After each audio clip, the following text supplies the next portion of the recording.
tungod sa maayo nga asenso governance nga ang ato karong probinsya mi asenso na.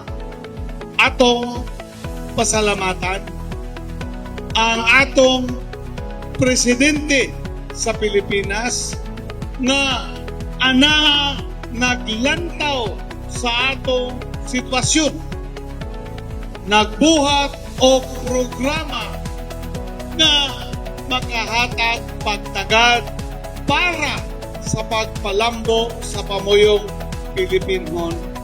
Usa nini mao karon ang atong programa walang gutom program.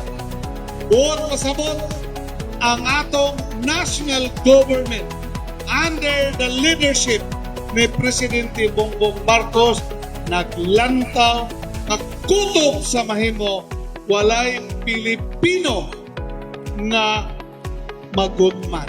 Atong pakpakan si Presidente Bongbong.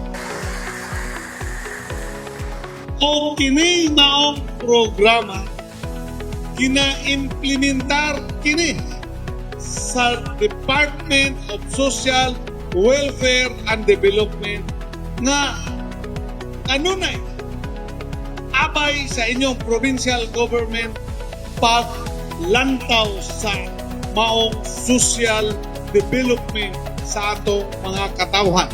Kining ato karon nga programa walang gutom program, makadawat sila og every month nga coupon worth 3,000 pesos, no? Worth 3,000 pesos inyong dadon sa accredited supplier, dayon ang inyong makuha mao ang mga basic nga pagkaon.